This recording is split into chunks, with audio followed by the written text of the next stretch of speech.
আসসালামু আলাইকুম। নাজনীন আহমেদ স্বাগত জানাচ্ছি এনটিভি সকালের খবরে। ক্রাউন সিমেন্ট শিরোনাম দেখছিলেন, এবারে পুরো খবর। সবাই মিলে দেশকে স্বৈরাচার মুক্ত করা হয়েছে উল্লেখ করে বিএনপির ভারপ্রাপ্ত চেয়ারম্যান তারেক রহমান বলেছেন, এখন সময় দেশ গঠনের। বৃহস্পতিবার বিকেলে লালমনিরহাটে শহীদ জিয়া ফুটবল টুর্নামেন্টের সমাপনী অনুষ্ঠানে তিনি কথা বলেন। তারেক রহমান বলেন, দেশে আন্তর্জাতিক মানের খেলোয়াড় তৈরি করতে হবে। এজন্য প্রতিভাবানদেরকে দেশের বিভিন্ন প্রান্ত থেকে খুঁজে বের করে আনার তাগিদ দেন তিনি। রংপুরের মইনুল ইসলামকে সাথে নিয়ে ইউনুস আলীর ক্যামেরায় হাসান মাহমুদের রিপোর্ট। অগ্রহায়ণের পড়ন্ত বিকেলে লালমনিরহাটের শহীদ আবুল কাশেম কলেজ মাঠে গ্রামীণ ফুটবলের আসরে হাজারো মানুষ। শহীদ জিয়া ফুটবল টুর্নামেন্টের ষষ্ঠ আসরের ফাইনালে লন্ডন থেকে যুক্ত হয়ে তারেক রহমান বললেন, স্বৈরাচার পতনের পর এবার সব ক্ষেত্রে শুরু হোক দেশ গড়ার কাজ। আমরা স্বৈরাচার মুক্ত করেছি দেশের মানুষ স্বৈরাচারকে বিদায় করেছে এই দেশ থেকে। এখন সামনের দিনে হচ্ছে দেশ গড়ার পালা। আমাদের শুধু মেধাবী ডাক্তার বা ইঞ্জিনিয়ার বা আর্কিটেক্ট থাকলেই চলবে না। আগামী দিনে আমাদেরকে অবশ্যই মেধাবী অর্থাৎ প্রফেশনাল খেলোয়াড় তৈরি করতে হবে, যা তৈরি করতে হবে আমাদের ভবিষ্যৎ প্রজন্ম তাদের ভেতর থেকে। পঞ্চগড় ও রংপুর মহানগর বিএনপি ফুটবল একাদশের মধ্যকার ফাইনাল দেখতে আসেন বিএনপির কেন্দ্রীয় নেতারাও। দেশের ক্রীড়াঙ্গনকে উন্নত করার তাগিদ তারেক রহমানের। আগামী দিনগুলোতে যখন আপনারা আরো অনুষ্ঠানের আয়োজন করবেন, আপনারা দয়া করে চেষ্টা করবেন যে দেশীয় খেলোয়াড়দেরকে এই খেলাগুলোতে অংশগ্রহণ করানোর জন্য। আর দেশীয় যারা আছে তাদের ভেতর থেকে ভালো খেলোয়াড় যাতে বের করে আনা সম্ভব হয়, এই দিকে দয়া করে দৃষ্টি রাখবেন। এবারের টুর্নামেন্টে রংপুর মহানগর বিএনপিকে হারিয়ে চ্যাম্পিয়ন ট্রফি জিতে নেয় পঞ্চগড় একাদশ। দেশের গ্রামীণ জনপদের এই ধরনের আসরগুলো থেকে আন্তর্জাতিক মানের খেলোয়াড় বের করে আনার তাগিদ দিয়ে তারেক রহমান বললেন, আগামীর বাংলাদেশ বিনির্মাণে সব ক্ষেত্রেই সবাইকে নজর দিতে হবে, থাকতে হবে ঐক্যবদ্ধ। Hasan Mahmud, NTV news, Lalmonirhat, Rangpur. ইসকনের কর্মকাণ্ড উদ্দেশ্য প্রণোদিত মন্তব্য করে বিএনপির মহাসচিব মির্জা ফখরুল ইসলাম আলমগীর বলেছেন, তাদের দিয়ে অস্থিতিশীল পরিবেশ তৈরি করতে চায় পরাজিত ফ্যাসিবাদ। এই পরিস্থিতিতে ঐক্য ও শান্ত থেকে সবকিছু মোকাবেলার আহ্বান জানান তিনি। বলেন, এমন কোনো কাজ করা ঠিক হবে না যাতে ফ্যাসিবাদীরা আবারও ফিরে আসে। বৃহস্পতিবার জাতীয় প্রেস ক্লাবে মতবিনিময় সভায় এসব বলেন মির্জা ফখরুল। ইমরুল হাসানের রিপোর্ট। রাষ্ট্র পুনর্গঠনের লেখক শিল্পীদের ভূমিকার শীর্ষক এই মতবিনিময়ের আয়োজন করে জাতীয় কবিতা পরিষদ। স্বৈরাচারের বিদায়ে নতুন বাংলাদেশ গড়ার সুযোগ তৈরি হয়েছে মন্তব্য করে বিএনপির মহাসচিব বলেন, হঠকারী কিছু করে এই সুযোগ নষ্ট করা যাবে না। বলেন, দেশকে অস্থিতিশীল করতে নানামুখী চক্রান্ত চলছে। এটা অত্যন্ত পরিকল্পিতভাবেই এই অবস্থাটা সৃষ্টি করা হচ্ছে এবং সেটা করছে যে পতিত ফ্যাসিবাদ, তারাই আজকে এই অবস্থাটা তৈরি করছে। ভারতবর্ষের মিডিয়ার বিষয়গুলো দেখতে পাই। কাল রাতেই আমাকে কয়েকজন ফোন দিয়েছেন, তাদের একটাই মাত্র লক্ষ্য, প্রশ্ন যে ইসকনের ব্যাপারে আপনারা কি করছেন। এই প্রশ্নটা অত্যন্ত একেবারেই আপনার উদ্দেশ্য প্রণোদিত একটা অবস্থা তারা তৈরি করতে চায়। সেই অবস্থা নিয়ে প্রথমবার ফেল করেছে, এখন আবার নতুন করে আবার সেই অবস্থা তৈরি করতে চায়। এটা আমাদেরকে সজাগ থাকতে হবে। আর আমরা সেখানে কোনো মতেই যেন আবার সেখানে আরও একটা বিভাজন সৃষ্টি না করি। এখন যেটা এই মুহূর্তে যেটা প্রয়োজন, সবাইকে শান্ত থেকে বিষয়গুলোকে অনুধাবন করে আমাদের ধীরে ধীরে এগিয়ে যাওয়া এবং সবাইকে সঙ্গে নিয়ে সামনের দিকে আগানো। ন্যূনতম সংস্কার করে নির্বাচন দেওয়া উচিত বলে মনে করেন মির্জা ফখরুল। সংস্কারগুলো প্রয়োজন, সেই সংস্কারগুলো ন্যূনতম করে আমরা একটা সেই ধরনের একটা রাষ্ট্র গঠন করার জন্য একটা নির্বাচন করে একটা পার্লামেন্টে যাই। অনেকেই বলছেন যে নির্বাচনই তো আপনার গণতন্ত্র নয়। অবশ্যই নয়, কিন্তু তার জন্য তো আপনাকে একটা প্রক্রিয়া লাগবে। সেই প্রক্রিয়ার মধ্যে যদি আমরা না যাই তাহলে আমরা সেই জায়গায় পৌঁছতে পারবো না। নিজেদের মধ্যে মতপার্থক্য থাকলেও ফ্যাসিবাদী শক্তির বিরুদ্ধে এক থাকতে সবার প্রতি আহ্বান জানান বিএনপির মহাসচিব। ফ্যাসিবাদ যে কোনো সময় আবার ফিরে আসতে পারে, আমরা সেই রাস্তা যেন তৈরি করে না দিই। Imrul Hasan, NTV news, Dhaka. শুধু ইসকনই নয়, জাতীয় স্বার্থের বিরুদ্ধে যারাই যাবে তাদের বিরুদ্ধে কঠোর ব্যবস্থা নিতে হবে। দল মত ভিন্নতা থাকলেও জাতীয় স্বার্থে সবাইকে এক থাকার আহ্বান জানান জামায়াতের আমির ডাক্তার শফিকুর রহমান। এদিকে ইসকন নিষিদ্ধের বিষয়ে সরকারের পক্ষ থেকে কোনো আলোচনা হয়নি বলে জানান পরিবেশ উপদেষ্টা সৈয়দা রিজওয়ানা হাসান। তবে ইসকনের বহিষ্কৃত নেতা চিন্ময়ের বিরুদ্ধে আনীত অভিযোগটি সত্য বলে জানান অন্তর্বর্তী সরকারের উপদেষ্টা মাহফুজ আলম। আর কোনো দাবি আদায়ের জন্য রাজপথে না গিয়ে সরকারের সাথে আলোচনার আহ্বান জানান বন ও পরিবেশ উপদেষ্টা রিজওয়ানা হাসান। রিপোর্টে জানাচ্ছেন নাহিদ প্রিন্স। নির্বাচন ইস্যু নিয়ে বৃহস্পতিবার সন্ধ্যায় রাষ্ট্রীয় অতিথি ভবন যমুনায় অন্তর্বর্তীকালীন সরকারের প্রধান উপদেষ্টা ডক্টর মোহাম্মদ ইউনূসের সঙ্গে বৈঠক করেন জামায়াতের আমির ডাক্তার শফিকুর রহমান। শান্তি শৃঙ্খলা বজায় রেখে কিভাবে নির্বাচনমুখী হওয়া যায় সে বিষয়ে আলোচনা করেন তারা। এ সময় দলমতের ভিন্নতা থাকলেও জাতীয় স্বার্থে সবাইকে এক থাকার আহ্বান জানান তিনি। আমাদের দেশের শান্তি শৃঙ্খলা কারা ধ্বংস করতে চায় তাদেরকে চিহ্নিত করতে হবে এবং ঐক্যবদ্ধভাবে এটার মোকাবেলা করতে হবে জাতি হিসাবে। আমরা শুধু ইসকন না, আমরা বলেছি জাতীয় স্বার্থের বিরুদ্ধে যারাই যাবে তাদের ব্যাপারে পদক্ষেপ নিতে হবে। 750 এদিকে সমসাময়িক ইস্যু নিয়ে সন্ধ্যায় রাজধানীর ফরেন সার্ভিস একাডেমিতে প্রেস ব্রিফিং করেন বন ও পরিবেশ উপদেষ্টা সৈয়দ রিজওয়ানা হাসান, প্রধান উপদেষ্টার প্রেস সচিব শফিকুল ইসলাম ও অন্তর্বর্তীকালীন সরকারের উপদেষ্টা মাহফুজ আলম। ব্রিফিংয়ে ইসকন নিষিদ্ধের বিষয়ে সাংবাদিকদের প্রশ্নের জবাবে সৈয়দ রিজওয়ানা হাসান বলেন, ইসকন নিষিদ্ধের বিষয়ে সরকারের পক্ষ থেকে এখনো আলোচনা হয়নি। কোন সংস্থা নিষিদ্ধ করার কোনো আলোচনা সরকারের মধ্যে হয়নি। দাবি অনেকেই উঠতে পারে, দাবির সপক্ষে মানুষ অনেক কর্মসূচিও দিতে পারে। ব্যক্তির অপরাধের সাথে সংস্থার অপরাধকে আমরা জড়িয়ে ফেলছি না। আর অন্তর্বর্তীকালীন সরকারের উপদেষ্টা মাহফুজ আলম বলেন, ইসকনের বহিষ্কৃত নেতা চিন্ময়ের বিরুদ্ধে আনীত অভিযোগটি সত্য। চিন্ময় কৃষ্ণ দাসের বিষয়ে আমাদের অ্যাডভাইজারি কাউন্সিলের অনেকেই ইতিমধ্যে বলেছেন ওনার বিরুদ্ধে স্পষ্ট একটা অভিযোগ আছে। যেই মামলায় ওনাকে গ্রেপ্তার করা হয়েছে ওই অভিযোগেই ওনাকে গ্রেপ্তার করা হয়েছে, এটা খুবই স্পষ্ট এবং এটা বারবার রিটারেটেড করা হয়েছে এবং ওই অনুযায়ী ওনার মামলা চলমান এবং এটা বিচারাধীন বিষয়। এদিকে নির্বাচন বিষয়ে প্রশ্ন করলে তারা বলেন, সংস্কার কার্যক্রম দৃশ্যমান হলেই নির্বাচন দেয়া হবে। এই সংস্কারগুলোর সাথে নির্বাচনের একটা সম্পর্ক তো আছে।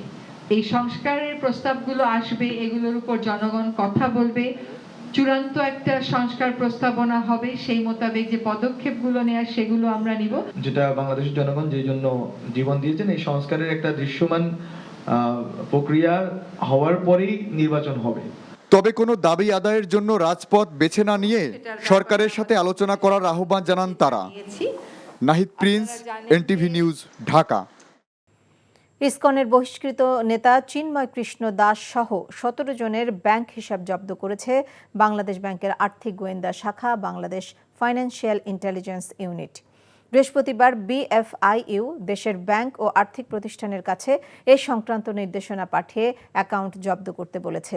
হিসাব জব্দ হওয়া অন্য সদস্যরা হলেন কার্তিক চন্দ্র দে, অনিক পাল, সরোজ রায়, সুশান্ত দাস, বিশ্বকুমার সিংহ, চণ্ডীদাস বালা, জয়দেব কর্মকার, লিপি রানী কর্মকার, সুধামা গৌর দাস, লক্ষণকান্তি দাস, প্রিয়তোষ দাস, রূপন কুমার ধর, আশিস পুরোহিত, জগদীশ চন্দ্র অধিকারী এবং সজল দাস। হিসাব জব্দ হওয়া ব্যক্তিদের নামে একক মালিকানা ও ব্যবসায়িক প্রতিষ্ঠানের অ্যাকাউন্ট আগামী 30/3 কোনো ধরনের লেনদেন করতে পারবে না। ইসকন বাংলাদেশের সভাপতি সত্যরঞ্জন বাড়ুই বলেছেন, চিন্ময়ের মতো বহিষ্কৃত নেতাদের কার্যকলাপের জন্য ইসকন দায়ী নয়। ইসকনকে নিয়ে মিথ্যা, বানোয়াট ও উদ্দেশ্যপ্রণোদিতভাবে অপপ্রচার ছড়ানো হচ্ছে বলে দাবি করেন তিনি। বৃহস্পতিবার রাজধানীর স্বামীবাগ ইসকন মন্দিরে সংবাদ সম্মেলনে এসব কথা বলেন তিনি। জানান, ইসকন একটি আন্তর্জাতিক সংগঠন, ভারতীয় সংগঠন নয়। চট্টগ্রামে আইনজীবী সাইফুল ইসলাম আলিফের হত্যার ঘটনায় ইসকনকে জড়িয়ে মিথ্যাচার করা হচ্ছে। ইসকনের বিরুদ্ধে মিথ্যা ও বিভ্রান্তিমূলক প্রচারণার সঠিক তদন্ত করে প্রকৃত সত্য উদ্ঘাটন করার দাবি জানান তিনি। বাংলাদেশের স্বার্থে সব রাজনৈতিক দলকে ঐক্যবদ্ধ হতে হবে জানিয়ে জাতীয় নাগরিক কমিটির সদস্য সচিব আখতার হোসেন বলেছেন, কোনো রাজনৈতিক দল দেশের বিপক্ষে অবস্থান নিলে দেশের মানুষ তাদের রুখে দেবে। রাতে রাজধানীর কলাবাগানে গ্রিন কনভেনশন হলে জাতীয় নাগরিক কমিটির কলাবাগান শাখার পরিচিতি সভায় তিনি কথা বলেন। প্রতিবেশী দেশের ভেতর থেকে বাংলাদেশকে অস্থিতিশীল করার চেষ্টা চলছে বলেও অভিযোগ করেন তিনি। দেশের বিশৃঙ্খলা ঠেকাতে নিষিদ্ধ ঘোষিত ছাত্রলীগ, যুবলীগ ও আওয়ামী লীগের সব সন্ত্রাসীকে দ্রুত গ্রেফতারের দাবিও জানায় জাতীয় নাগরিক কমিটি।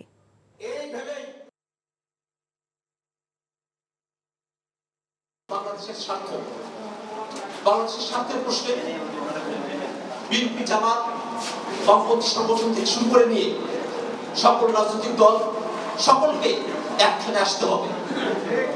যদি কোনো রাজনৈতিক দল বা সংগঠন বাংলাদেশের স্বার্থের পরিপন্থী কোনো কাজ করে, বাংলাদেশের স্বার্থের বিপক্ষে অবস্থান নেয়, বাংলাদেশের স্বার্থের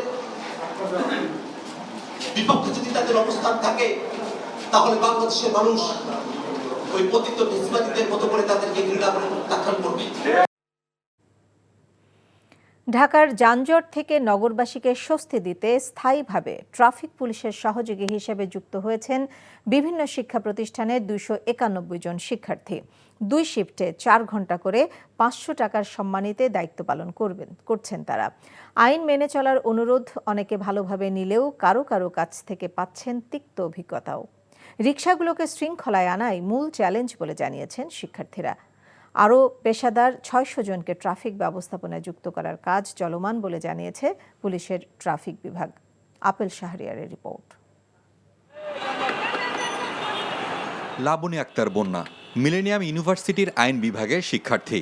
রাজধানীর শাহবাগ মোড়ে প্রখর রৌদ্রের তাপ উপেক্ষা করেই সর্বোচ্চটুকু দিয়ে কাজ করছেন যানজট নিয়ন্ত্রণে। এটা করতে আমার ভালোই লাগছে। তো এটা আমাদের কাছে মনে হচ্ছে যে আমরা এটা জব হিসেবে নিচ্ছি, আমাদের ভালো লাগছে এটা করতে। আমরা দেশের জন্য কিছু করতে পারছি, এটা আমাদের জন্য অনেক গর্বের বিষয়। আশা করি আমরা ভবিষ্যতেও দেশের জন্য সবকিছু করব। তার মতো ট্রাফিক পুলিশের সহযোগী হিসেবে 291 জন শিক্ষার্থী দায়িত্ব পালন করছেন নগরীর বিভিন্ন পয়েন্টে। সকাল ও বিকেল 2 শিফটে 4 ঘন্টা করে 450 জনের মধ্য থেকে শারীরিক ও বেশ কিছু পরীক্ষার মাধ্যমে উত্তীর্ণ হতে হয়েছে। শিক্ষার্থীরা বলছেন, শুধু আর্থিক লাভের জন্য নয়, দেশপ্রেমে উদ্বুদ্ধ হয়েই এই কঠিন কাজে আত্মনিয়োগের সিদ্ধান্ত। দেশে এত বছর ধরে একরকমভাবে মানুষ চলে আসছে, এখন আমরা হুট করে যখন নেমে বলি যে এদিকে রিক্সা যাবে না বা বাস এখানে দাঁড়াতে পারবে না, সামনে দাঁড়ান, সবাই আমাদের উপর চড়াও হয় অনেক সময়। তবে হ্যাঁ, অনেক বেশি পজিটিভ ভাইবও পাচ্ছি, পজিটিভ মানুষ অনেক পজিটিভ কথা বলে। অটোরিকশা যেহেতু অবৈধ মেইন রোডে, এটাকে কন্ট্রোল করতে আরো বেশি কষ্ট হয়েছে এবং এমনও হয়েছে অটোরিকশাওয়ালা আমাদেরকে পায়ের উপর দিয়ে চলে গেছে, বা আমরা যাদেরকে সিগন্যাল দিছি যখন সিগন্যাল মানে না, আমরাও কিন্তু জীবনের ঝুঁকি নিয়ে তাদের পিছনে গেছি। উন্নতি হচ্ছে, তা আমরা চাচ্ছি যে এই জিনিসটা যদি আর লম্বা সময় ধরে করা হয়, আশা করি আমরা একটা সুন্দর ঢাকা শহর আপনাদেরকে উপহার দিতে পারব। রিকশা চলাচল নিয়ন্ত্রণ ও জনগণকে সচেতন করার প্রচেষ্টার ইতিবাচক প্রভাব পড়েছে সড়কে, যা ট্রাফিক পুলিশের কাজ অনেকটাই সহজ হয়েছে। 3 জনের কম আমরা দিচ্ছি না, মিনিমাম 2 জন স্টুডেন্ট এবং 1 জন পুলিশ।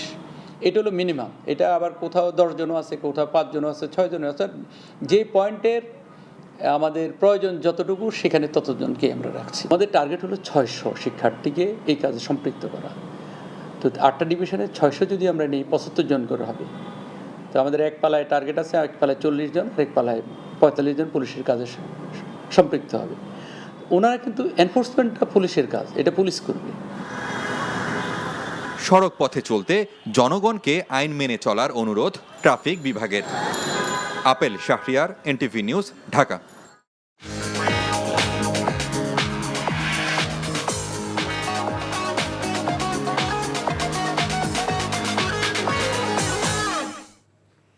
নগদ নিবেদিত অর্থনীতির খবর। নতুন করে 22,500 কোটি টাকা ছাপিয়ে দুর্বল 6টি ব্যাংকে দেওয়া হয়েছে বলে জানিয়েছেন কেন্দ্রীয় ব্যাংকের governor doctor Ahsan H Mansur. গত সরকারের আমলে ব্যাংক থেকে ব্যাপক টাকা পাচারের কারণে এ ধরনের সিদ্ধান্ত নিতে হয়েছে বলে তিনি জানান। বৃহস্পতিবার বিকেলে বাংলাদেশ ব্যাংকের সংবাদ সম্মেলনে এসব বললেন তিনি। গভর্নর বলেন, আগামী রোববার থেকে এসব ব্যাংকে টাকা পেতে শুরু করবেন গ্রাহকরা। তবে প্রয়োজন ছাড়া অতিরিক্ত টাকা না তুলতে গ্রাহকদের অনুরোধ করেন তিনি। আর ব্যাংকিং খাতের অবস্থা খারাপ হচ্ছে না, বরং আগে থেকেই খারাপ ছিল বলেও মন্তব্য করেন। গভর্নর বলেন, এখন একদিকে দুর্বল ব্যাংকগুলোকে টাকা ছাপিয়ে তারল্য দেওয়া হবে, অন্যদিকে পুরানো টাকা আস্তে আস্তে বাজার থেকে সরিয়ে নেওয়া হবে। এতে মূল্যস্ফীতি কমে আসবে। বলেছিলাম টাকা ছাপাবো না, সেখান থেকে আমি সাময়িকভাবে সরে আসছি, কিন্তু পুরোপুরিভাবে নয়। আমরা এই টাকাটা আবার তুলে ফেলবো আমাদের বন্ড ইস্যু করার মাধ্যমে। বাজারের যে তারল্য সেটাকে কিন্তু আমরা, যেটাকে আমরা বলি যে টাইট মনিটারি পলিসি, সেইটাই রাখবো। এখানে আমরা ইজি মনিটারি পলিসির দিকে যাচ্ছি না। কাজে আমরা এক হাতে দেব এই ব্যাংকের টাকা, যদি এই ব্যাংকে থাকে তাহলে তো কোনো অসুবিধা নেই। এই ব্যাংকের টাকা যদি অন্য ব্যাংকে যায় তাহলে আমরা লিকুইডিটি, আমরা বন্ড ইস্যু করে সেই টাকাটা তুলে নিয়ে আসবো। সোহরাওয়ার্দী উদ্যানে স্বাধীনতা স্তম্ভ নির্মাণ প্রকল্পের আওতায় শাহবাগ থানা নির্মাণের প্রস্তাব অনুমোদন দিয়েছে উপদেষ্টা পরিষদ। বৃহস্পতিবার সকালে প্রধান উপদেষ্টার কার্যালয়ে অনুষ্ঠিত উপদেষ্টা পরিষদের নিয়মিত বৈঠকে এই সিদ্ধান্ত হয়েছে বলে জানিয়েছেন মন্ত্রিপরিষদ সচিব ডক্টর শেখ আব্দুর রশিদ। সচিবালয়ে আয়োজিত ব্রিফিংয়ে তিনি আরও বলেন, এর আগে ইন্টারকন্টিনেন্টাল হোটেলের উল্টো পাশে থানাটি নির্মাণের সিদ্ধান্ত হলেও তা হচ্ছে না। সোহরাওয়ার্দী উদ্যানের ঐতিহাসিক স্থানগুলো যথাসম্ভব সংরক্ষণের সিদ্ধান্ত হয়েছে বলেও জানান মন্ত্রিপরিষদ সচিব। বৈঠকে জুলাই আগস্টের গণ অভ্যুত্থানের উপর আন্তর্জাতিক মানের তথ্যচিত্র নির্মাণেরও অনুমোদন দেওয়া হয়। এছাড়া দেশের সাম্প্রতিক পরিস্থিতি নিয়ে অনির্ধারিতভাবে আলোচনা হয়েছে বলে জানান তিনি। শাহবাগ থানাকে যে সাকুরার কাছে নিয়ে যাওয়ার যে প্রসঙ্গ উঠেছিল, ওই জায়গার সেগুলিও আলোচনা হয়েছে। সেগুলো আলোচনা অনেক থ্রেড বেয়ার ডিসকাশন হয়েছে। তো ওইটা খুব একটা উপযোগী হবে বলে মনে হয়নি, এবং ওই জায়গার মালিক যারা, তারা এটা দিতে অসম্মত হয়েছে। মাননীয় উপদেষ্টা কয়েকজন মিলে তারা সরেজমিন দেখবেন, দেখে তারা সবচেয়ে সুইটেবল কোনটা হয়। আমাদের সোহরাওয়ার্দী উদ্যানের নান্দনিক, ঐতিহাসিক এবং প্রাকৃতিক একটা পটভূমি আছে, সেগুলি যেন রক্ষা করা যায় সেটা লক্ষ্য করে তারা সিদ্ধান্ত নেবে। ডিম নিক্ষেপ করে বিচারপতিকে এজলাস থেকে নামানোর ঘটনায় গভীর উদ্বেগ প্রকাশ করেছেন প্রধান বিচারপতি সৈয়দ রেফাত আহমেদ। আর এ ঘটনায় জড়িত আইনজীবীদের বার কাউন্সিল সনদ এবং সুপ্রিম কোর্ট আইনজীবী সমিতির সদস্যপদ বাতিল করা হবে বলে জানিয়েছেন সভাপতি ব্যারিস্টার মাহবুবউদ্দিন খোকন। বৃহস্পতিবার সুপ্রিম কোর্টে জারি করা এক প্রেস বিজ্ঞপ্তিতে বলা হয়, বুধবার সুপ্রিম কোর্ট প্রাঙ্গণে যে নজিরবিহীন ঘটনা ঘটেছে তা অনভিপ্রেত। একই সঙ্গে দেশের জেলা আদালতগুলোতেও যে অনাকাঙ্ক্ষিত পরিস্থিতির সৃষ্টি হয়েছে সে বিষয় সম্পর্কে গভীর উদ্বেগ প্রকাশ করেন প্রধান বিচারপতি। ভবিষ্যতে যে কোনো অনাকাঙ্ক্ষিত পরিস্থিতি মোকাবেলায় প্রয়োজনীয় পদক্ষেপ গ্রহণ করা হয়েছে বলেও জানানো হয় ওই প্রেস বিজ্ঞপ্তিতে। বুধবার হাইকোর্টে এক বিচারপতিকে লক্ষ্য করে ডিম ছুঁড়ে মারার ঘটনা ঘটে। বিষয়টি নিয়ে প্রধান বিচারপতি সৈয়দ রেফাত আহমেদ, সুপ্রিম কোর্ট আইনজীবী সমিতির সভাপতি এবং অ্যাটর্নি জেনারেল সহ আরও কয়েকজন আইনজীবীর সাথে আলোচনা করেন।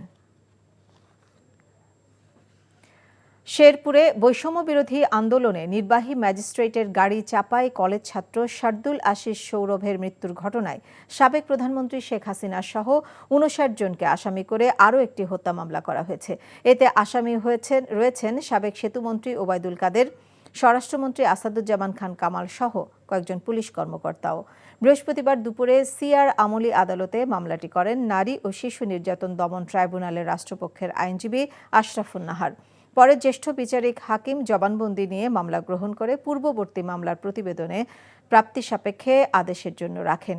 এর আগে নিহত কলেজ ছাত্র সৌরভের বাবা গত ২৭ আগস্ট সাবেক সংসদ সদস্য সহ ৮৭ জনের নাম উল্লেখ করে অজ্ঞাত ৩০০ মানুষকে আসামি করে প্রথম হত্যা মামলা করেছিলেন। এই ছিল সকালের খবরে। এই খবরের ভিডিও সহ আপডেট জানতে ভিজিট করুন এনটিভি অনলাইন www.ntvbd.com। এছাড়াও এনটিভি জনপ্রিয় সব অনুষ্ঠান ও খবরের আপডেট জানতে ভিজিট করুন আমাদের ইউটিউব ও ভেরিফাইড ফেসবুক পেজ। সবাইকে ধন্যবাদ।